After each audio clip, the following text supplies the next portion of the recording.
We are live on Capitol Hill this morning for a hearing looking at Chinese military capability and its potential to project military power and influence other countries. We'll hear from the Deputy Assistant Secretary of Defense for China and Foreign Affairs analysts. Live coverage here on C-SPAN 2.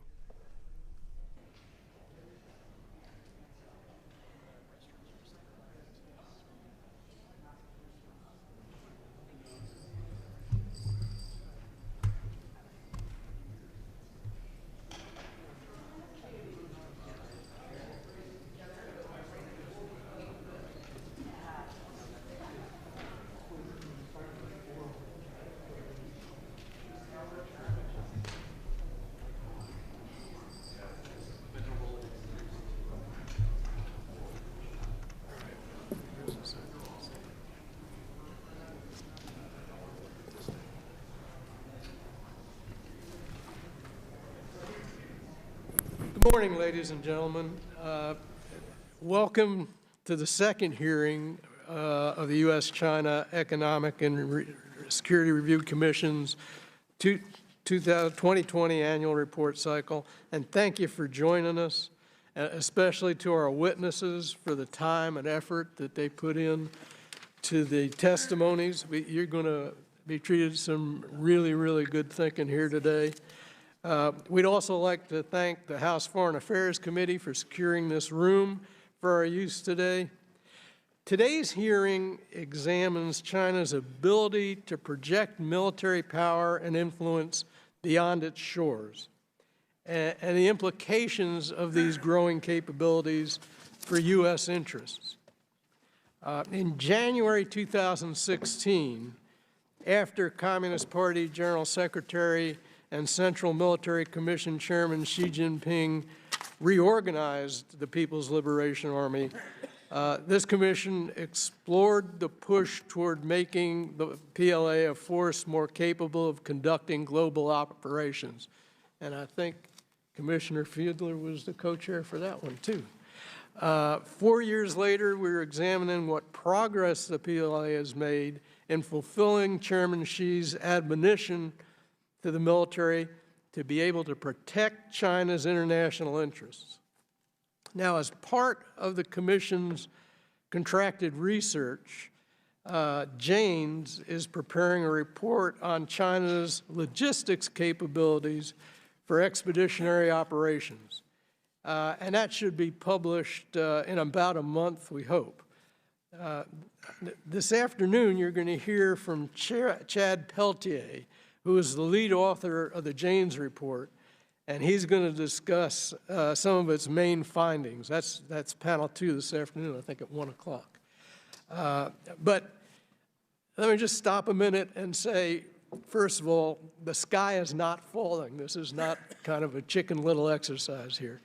And the People's Liberation Army is not on the cusp of ruling the high seas or the airspace above them. But there have been pretty significant improvements in equipment, manpower, and refined strategies that enable the PLA to project force and potentially have basing or resupply points for its expeditionary force in various parts of the world. So today, our distinguished witnesses will address these issues. And with that, I turn to Commissioner Fiedler, my colleague and co-chair. Thank you, Dr. Wurtzel, and good morning, everyone.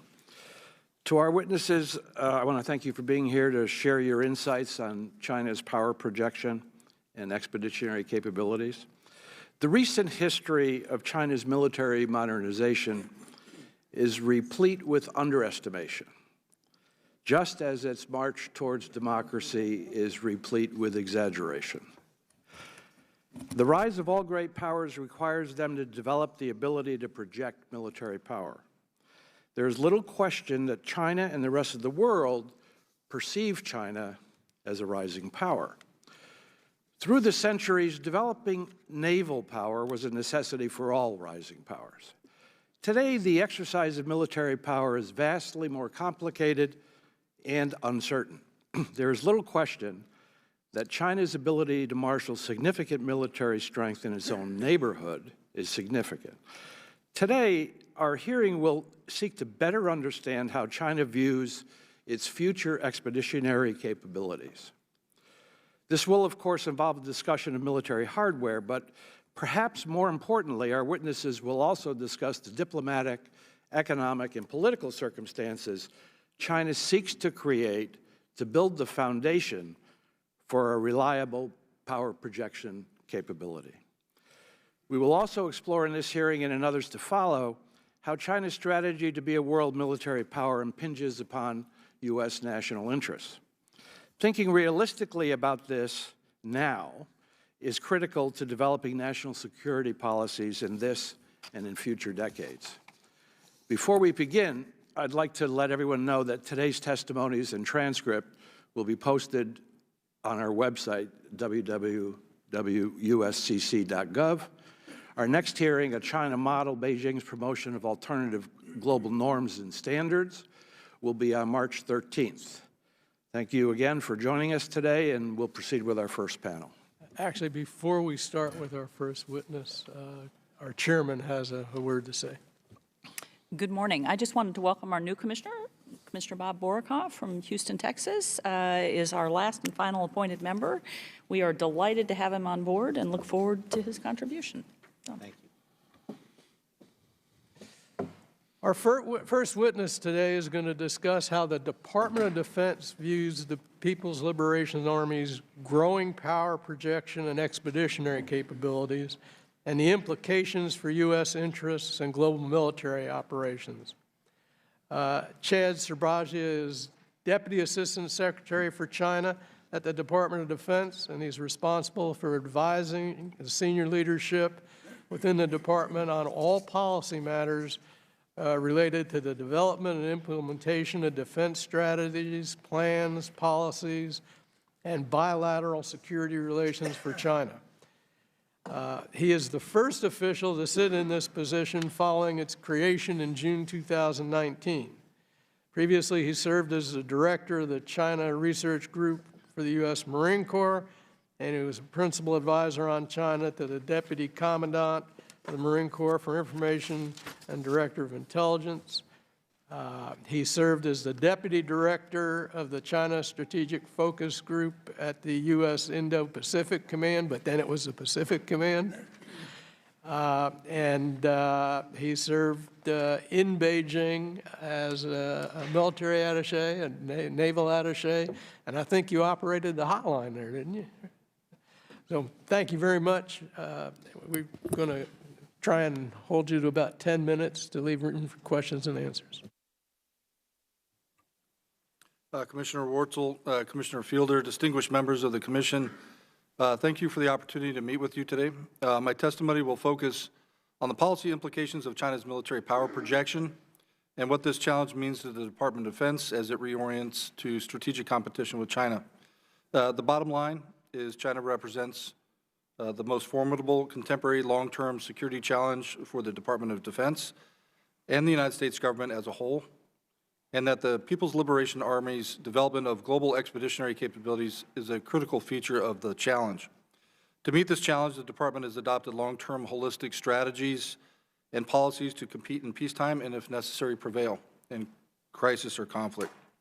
Before I address the implications for the United States and what the Department is doing to compete, we first must outline how China's military power projection fits into the Communist Party of China's overall national strategy. The Communist Party of China adopts a whole-of-nation strategy that fuses political, economic, and governance systems, which all drive China's military modernization.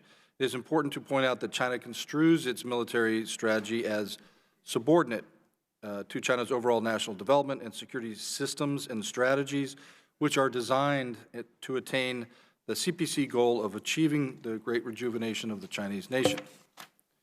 As China's latest defense white paper plainly asserts, building a fortified national defense and a strong military commensurate with China's international standing and its interest is indeed and in fact a strategic task of China's socialist modernization.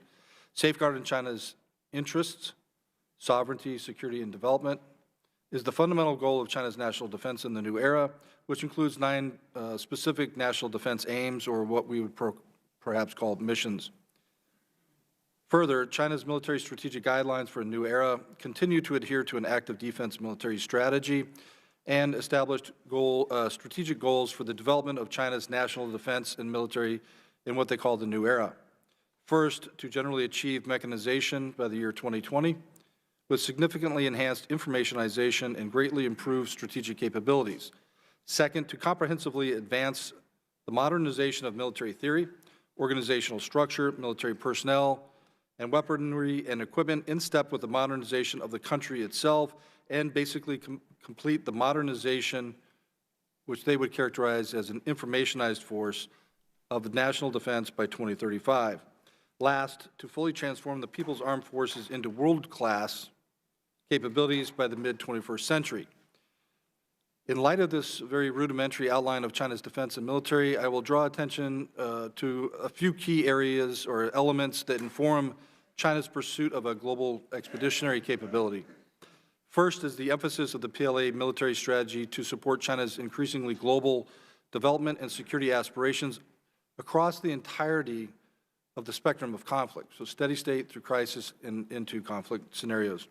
Second is, as China contends in its own defense white paper, the global significance of China's national defense in its new era is its service in building the so-called community with a shared future for mankind, which is China's overall foreign policy goal and critical in China's efforts to revise the international system for its own national end state.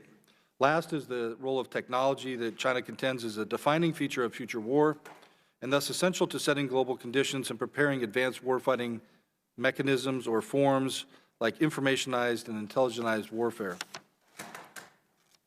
The sum of these strategic trends and implications of China's national agenda and the PLA's global expeditionary capabilities are highlighted by 4 points. Many more, but I'll highlight 4. First is the CPC's aspiration to restore China as a leading power by every metric: maritime, space, cyber, diplomacy, cultural, science and technology, and even think tank great power status. And the PLA's framework to compete across the spectrum of conflict implied that the United States and its allies and partners should prepare for China to set all domains and all global theaters against the United States and allied intervention in steady state crisis and conflict. Second, as China seeks to perfect and secure its national socio-political system at home through myriad initiatives and abroad through imprinting its vision for global governance on others, it is fusing all elements of state power into whole-of-nation strategies and projects.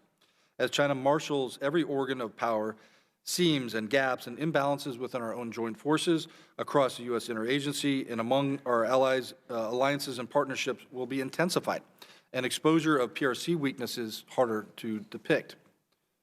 Third, as China competes to revise the international order, especially security orders and regimes, and as it promotes its own model of development and security, U.S. interests, shared principles, and current security arrangements will be contested.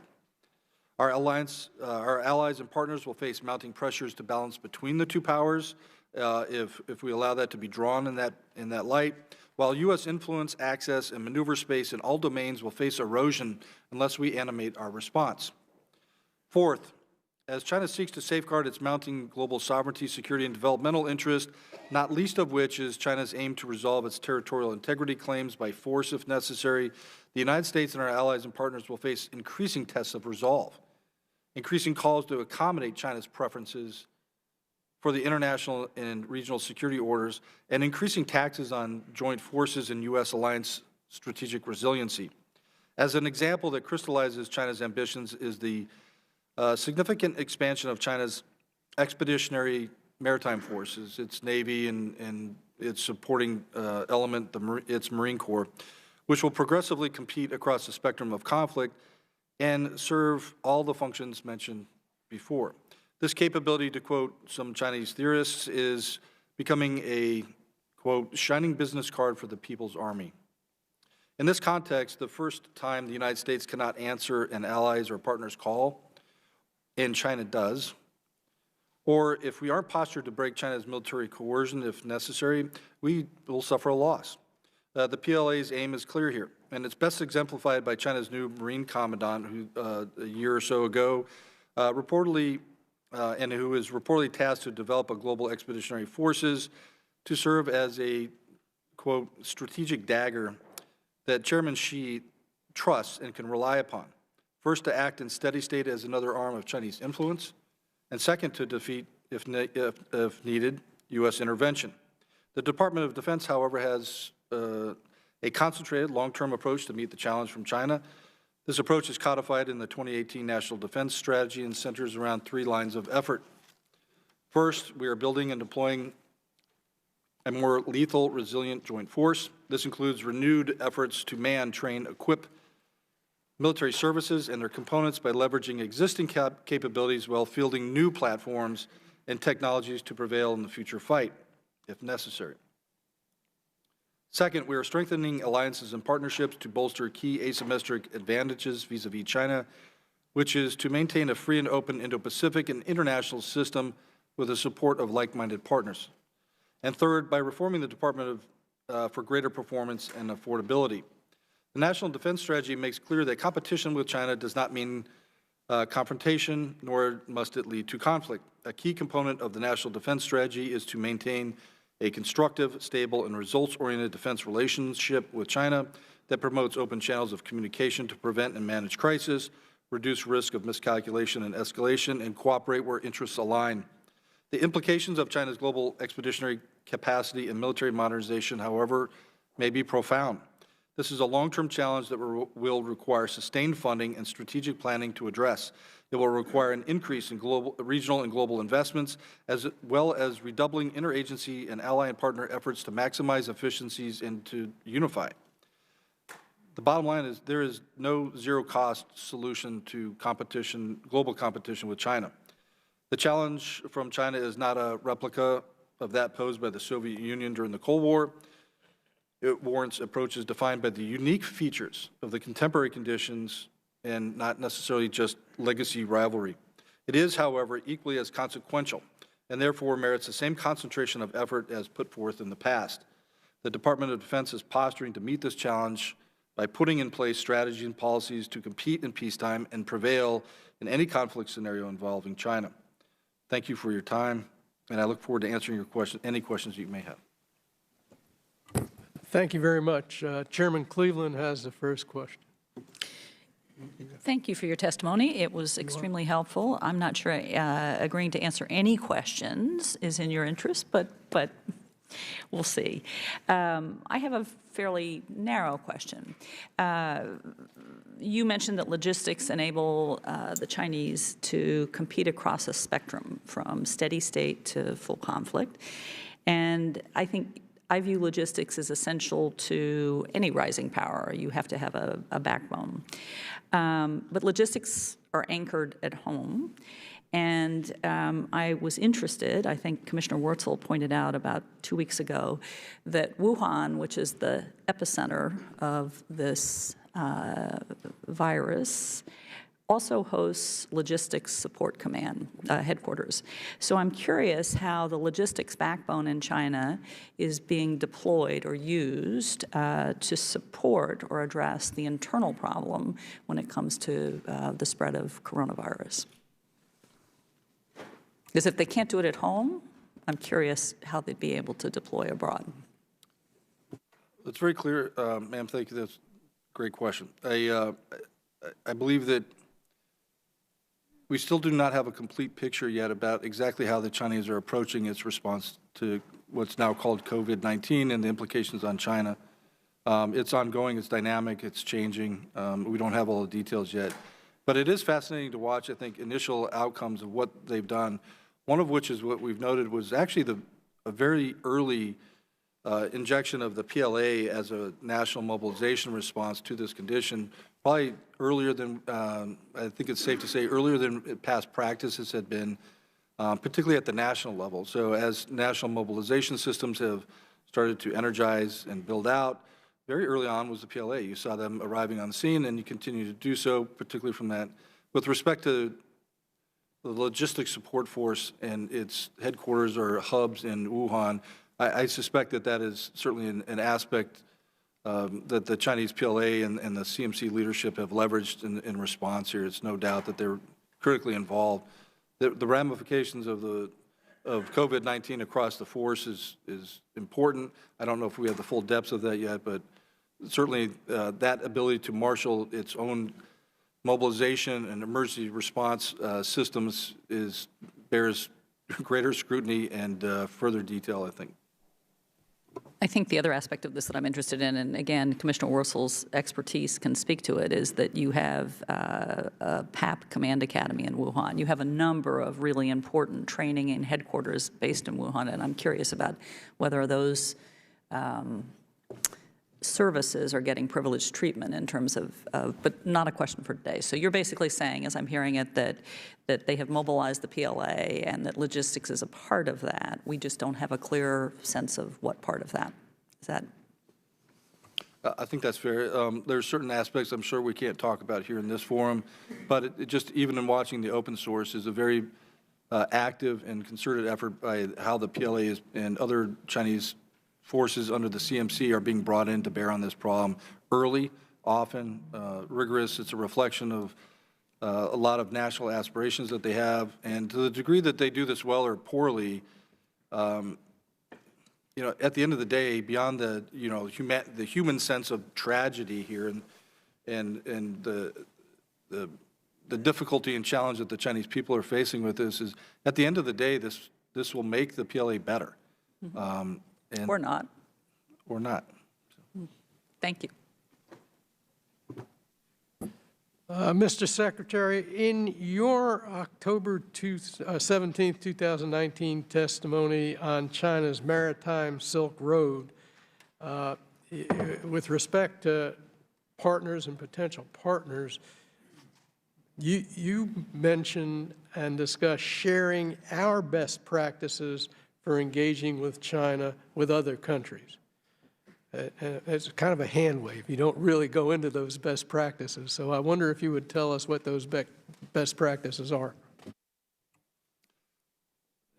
In terms of, as I mentioned in my opening comments, our outreach to China is multifaceted, and our interactions, our response to how we compete with them, but that includes defense relationship issues. So in taking stock, the entire department leadership identified a set of principles by which we would reframe and reset how we approach China in terms of defense contacts and exchanges. We have done so, and we have done initial negotiations with the PLA to find, as I mentioned, a constructive, stable, and results-oriented defense relationship.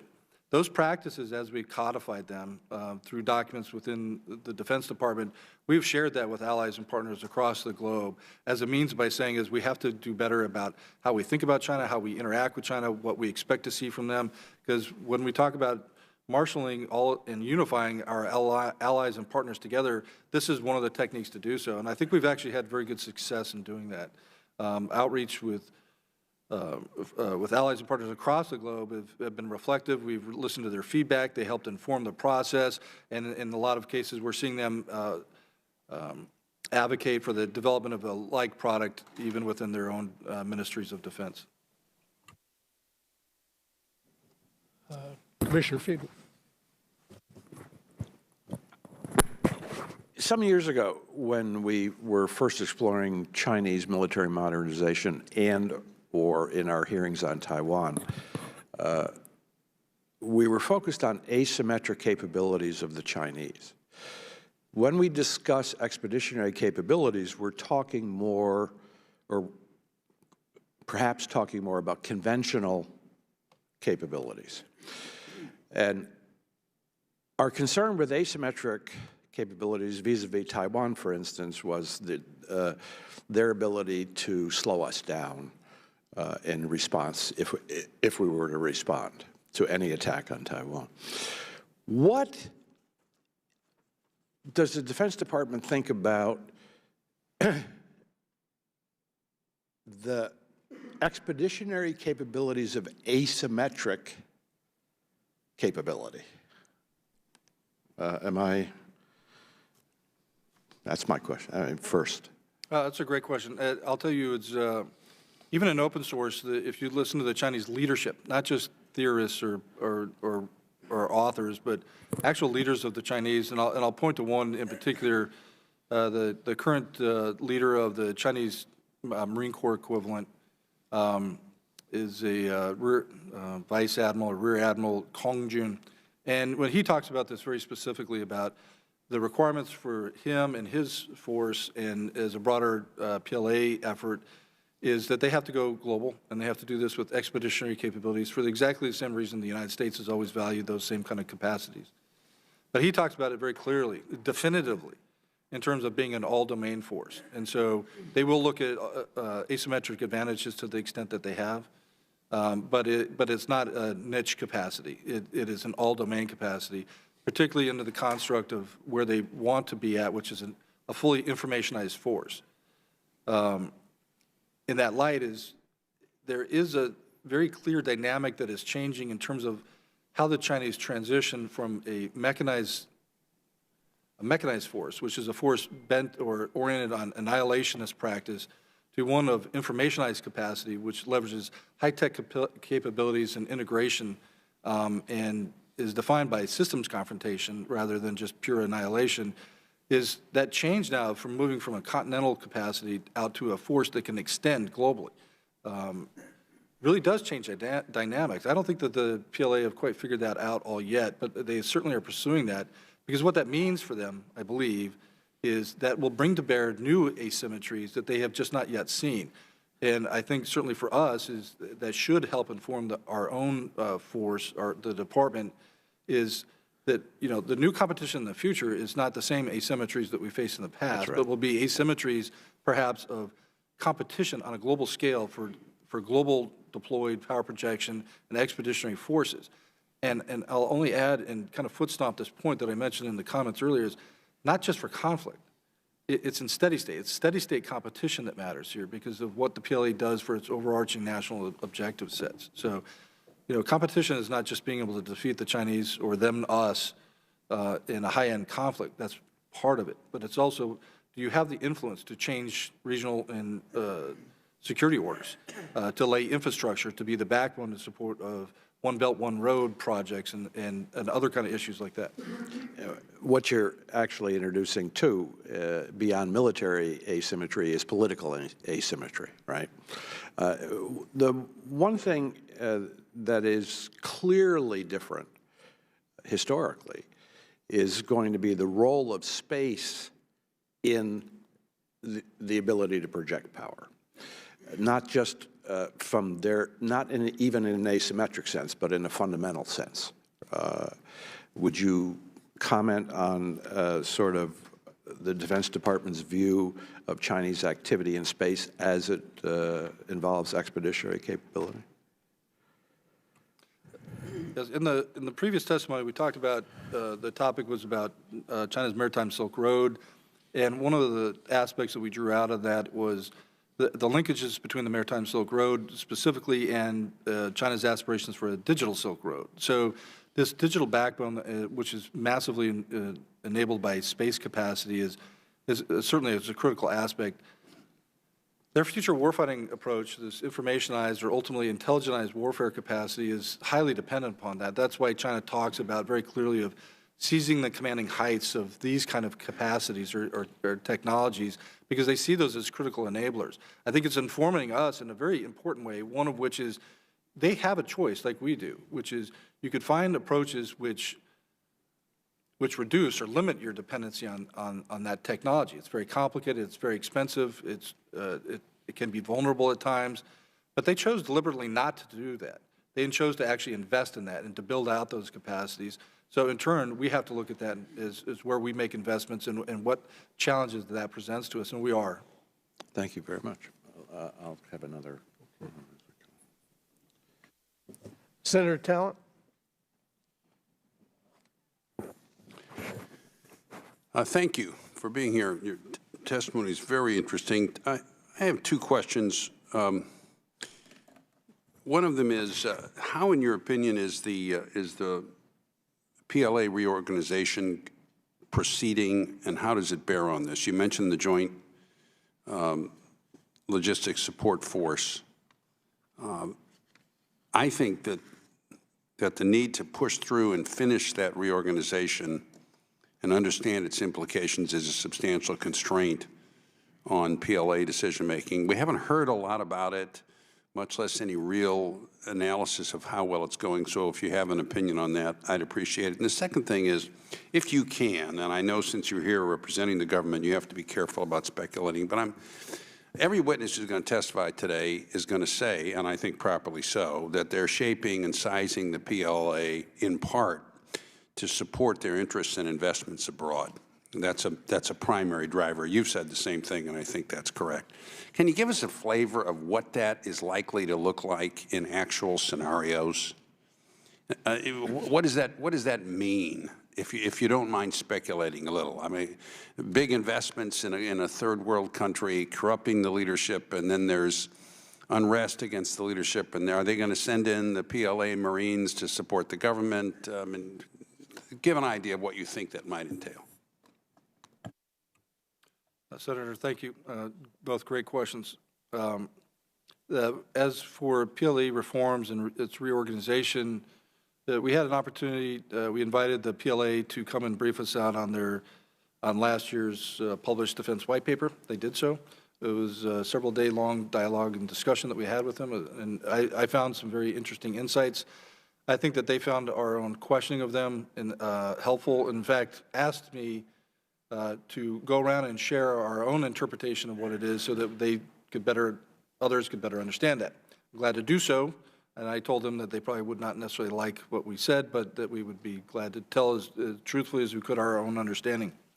Their reorganization remains ongoing. As of the latest discussions I had with them, I was told by some of my PLA interlocutors that they will have reforms will be complete by this summer. I suspect that there will be additional ones that they will continue to pursue. They have not yet finished an update to their military strategy, but that is also on the horizon. And I think it's important to reflect on what they did in their defense white paper from last year, which is, it helped clarify for me in great detail the difference between the line and block chart of organizational reforms in China and mistaking that for the entirety of what their reforms are.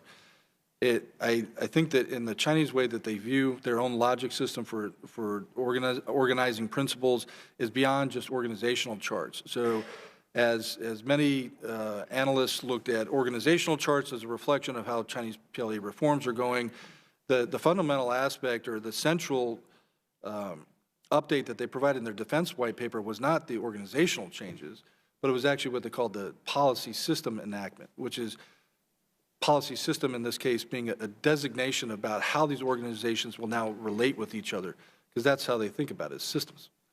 And so for them to say that we've now made this leap from changing 5 principal or banner organizations, and now we have a policy system that describes how they will interact together, it's important for us to understand that. But still seems absent in their own doctrine and strategy and layout is a very clear understanding of exactly how that organizational and policy system will direct and control forces beyond China's borders. They don't seem to have that yet. But they're certainly working on it, and they understand the necessity to do so and the task and mission responsibilities to get after that problem.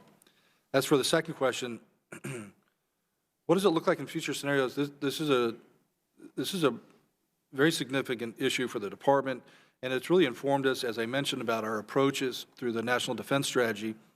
As you'll note, one of them was our the interactions and collaboration with our allies and partners. And as I talk to our allies and partners across the globe, is we have to start talking about in ways that just start to go past traditional military-only bounds.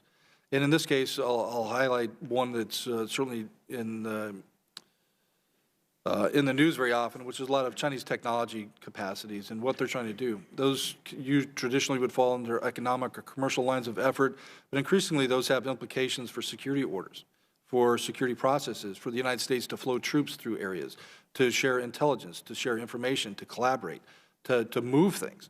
So if the Chinese have the ability to impart or install its own infrastructure capacities through any of these technologies, those have profound implications on our own strategic resiliency. Can we move? Can we share? Can we shape? Can we unify? And so that by itself becomes something that it's not necessarily directly a military issue, but indirectly does become a Defense Department issue. Is, can I move things globally? Can I react? Can I find allies and partners? Do they now become under more coercive elements of Chinese approaches and policies? Do they become beholden to that? That's important for us, and that's going to start has informed the way that we outreach and talk about that. And certainly you've heard or listened to Secretary Esper and other leaders across the Defense Department talk about this on a routine basis. Commissioner Camphausen? Dazzy Sabragia, thanks very much for being here today. A comment and then a question. First, I greatly appreciate the work that you and your team do, you personally and your team, to fully plumb the depths of Chinese literature, especially PLA literature. You alluded to it a minute ago when you said you engaged directly with your PLA counterparts last fall and questioned them on content that was in their white paper and other associated documents. I think this serves a huge value in our interactions with them to, as you and I have discussed, convey that we're actually paying attention and that words mean things, and that whereas in the past idle statements could go unchallenged, they now are looking at a person who's dedicated full-time to paying attention to what they say and challenging them on it. So thank you. My question is, you talked at some length about and responded in questions to the steady state competition that we're in. And using your own term, I'd like to foot stomp this as well. I think the challenge is a daily one. It's urgent, it's multidimensional. We must respond on an urgent and daily basis, and I think you spoke to this. So in that regard, if you can, what are the steady state challenges that you think are most pressing, that you think we ought to understand as we consider the challenges of Chinese power projection more broadly? Thank you. Thank you. That's a great question. We need a lot more work here, is the bottom line. And it's easy, I think, at any time. You know, the Defense Department has a function to look at risk and to assess that and be prepared and to prevail under any of those conditions. And I think increasingly what we're seeing is that just preparing for conflict with China, or in any nation in particular, that's just simply not enough, because the competition with China is broader than that. And so we have to kind of extend out how we think about competition from the Defense Department to cover the entirety of the totality of the spectrum of conflict. And the best gauge of that, frankly, is as we read the Chinese daily, is what Xi Jinping has told to his own PLA, which is to concentrate on preparations for war, which is steady state, preparations, right? Setting conditions, being prepared so that if the time comes, is that he can employ them as needed. But that means that they have to be out and about, that they have to set conditions, they have to form partnerships, they have to establish overseas facilities.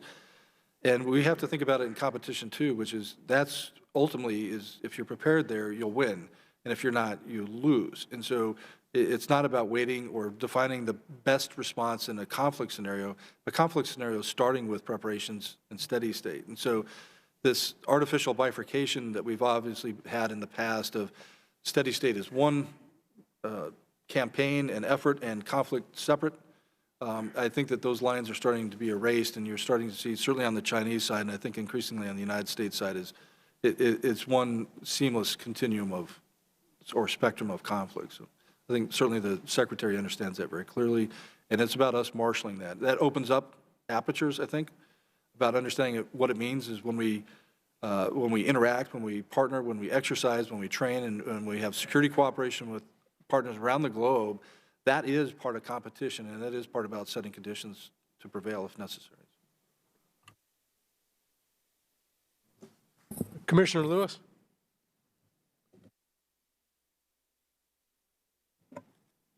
Thank you. Thank you very much for your testimony today and for presenting the administration viewpoint. Most of the people that have made presentations to us have expressed the view that in order to confront China diplomatically, politically, in every way, we need allies. And it seems also from our reading that our 5 major allies in the Pacific, Japan, Korea, Australia, Thailand, and the Philippines, all have as their #1 trading partner China. China obviously talks about Taiwan being a breakaway province. What is China doing to get those countries to switch allegiances from Taiwan or even have relations with Taiwan to China? And secondly, the second question I have is, what is U.S. doing? The second question is, were we surprised, was the Defense Department surprised by what the Philippines recently did a couple of days ago in terms of our relationships, military relationships with the Philippines, and what are we doing to change their attitude towards us?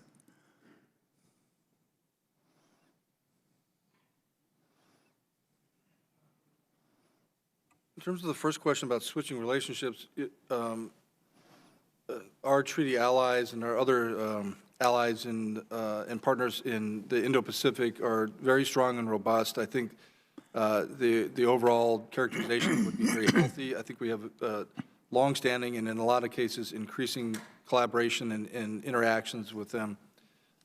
There's certainly a concern about changing recognition, which is a little bit different issue and doesn't really involve our standing allies right now, but that's a challenge for us. The thing what I can comment about on that, and to really go into the second question about the Philippines, which is, it's a competition. China is competing. They're trying to draw these out. I don't think that there's much risk necessarily, particularly for the military alliances that we have long-term because of the treaties that we have, but also we have to be very clear-eyed that these countries are becoming under increasing pressure from multiple different lanes, diplomatic and economic pressure, political coercion. And so that's a fundamental condition of the strategic environment we're in that defines this challenge for us, this competition, in ways that we haven't faced in the past. And so it's going to take innovative approaches of how do you talk about that. And I'll give you an example. When we raised about talking to other nations about how absorption of Chinese technology can be a security risk, one of the issues we have to find a compelling argument, I think we do, is to say absorbing Chinese technology is a security risk. So the bottom line in this case, for example, a Chinese technology may be, in terms of a cash register, cheaper than an alternative, but there's a compelling argument that we have to help make with them is to say, listen, you have to look at the aggregate of all of the costs to include security costs. What's the cost to access to political coercion, to having to better manage your system so that they're not penetrated or abused? I mean, there's really other costs here. And so I think understanding that competition as a whole of nation competition and all the different facets and features by which that impacts U.S. DOD equities and interests, we're going to have to continue to build that out. But yeah, I certainly agree. It's a defining feature about what the contest is, certainly in the nations on the periphery of China. So, specifically to the Philippines, I can't talk necessarily about the nature of that discussion. That's really not in my area. But how it is in my area is that it's very clear recognition that China is putting pressure and using every tool within its disposal to try to draw those countries off, to provide incentives or disincentives to them to take actions that, even in the worst case, would be having them be more, to sit on the fence and not to be as collaborative. So that's a condition we're taking head on, and it's very serious for us. Can you comment at all on the Philippines aspect? Were we surprised by what they did, and how will it affect our relations with them in the future?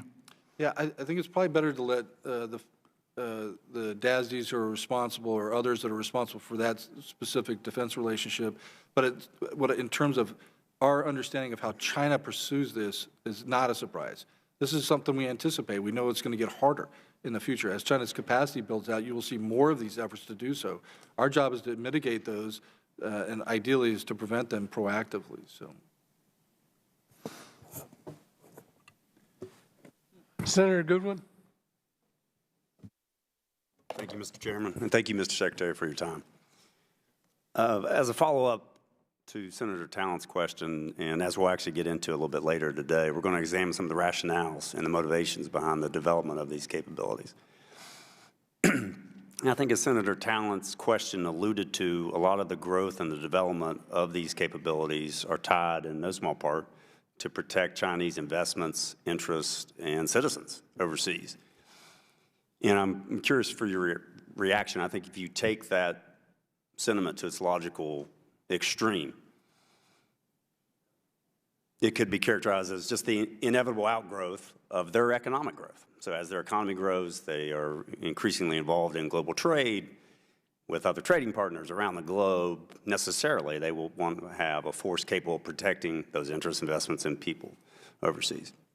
But as you suggest, just in your answer to Commissioner Lewis, it's broader than that. It's not simply an ancillary component of protecting these efforts, but rather it's a whole-of-nation approach to their national security, economic development, stability at home, and the like. And indeed, in your testimony last fall to Congress, you indicated that BRI itself is a strategic program with strategic objectives and strategic implications for the partner countries. So I'd like your reaction to that, and also want to ask you, how important is it for us to properly and thoroughly examine the motivations behind the development of these capabilities to properly assess their implications? Oh, that's a great question. And it really starts, and I mentioned this in the comments, which is, first and foremost, is the development of this capacity to produce or to attain what China calls the world-class military is a strategic task of socialist modernization. So it is a component, it's a requirement for them to attain their national end state is a reflection of that.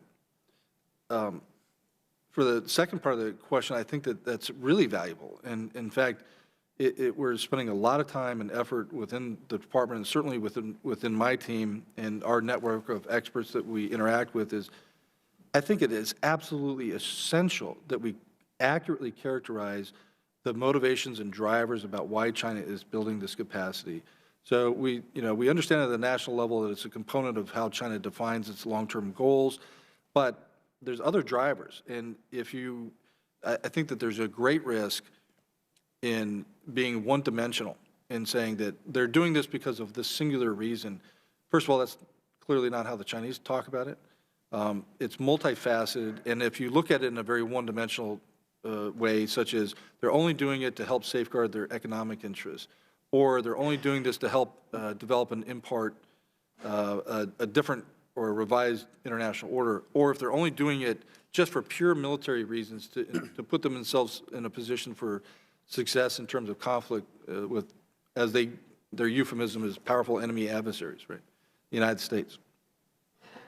If you only look at one of those, what you end up doing is you can develop campaigns and plans, policies and strategies that are insufficient and don't compete or with the comprehensive nature of what what they're doing. So I do think it is absolutely essential, and I agree with you, is that we take as big a stock of all of the rationale for why they're doing it, because it is multifaceted. First of all, that exposes weaknesses and challenges that they'll have, but it also makes sure that we don't overlook or have gaps in our own perceptions about where they're going or how they're doing that. Do you think our friends and allies around the globe and the partners in BRI are taking that comprehensive view?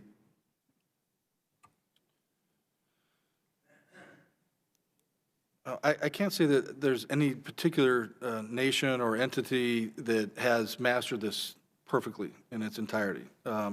I can tell you is that we're working on it very hard. I know that we learn often from our allies and partners in the discussions we have that they see unique features and aspects of it that we may have overlooked, and we certainly are sharing everything that we can with everybody as broadly as possible in terms of how we perceive this. But this is a dynamic condition, and in that case is, China is not monolithic and static.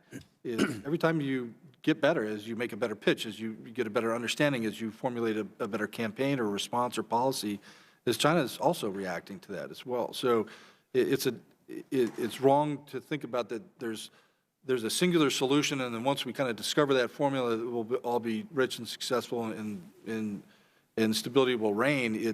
This is a process. It's a long-term competition of which we have to be agile and smart and attentive and dynamic to it. And that's really, I think, Secretary Esper's guidance is crystal clear, which is to understand the long-term competition and to be dynamic and, in his words, to focus the department on China and to sustain that focus, to undergo, to deepen our understanding, to attain organizational adaptation and systemic transformation of the department in the manner in which it fundamentally and irreversibly contends with or competes with China as needed. Thank you.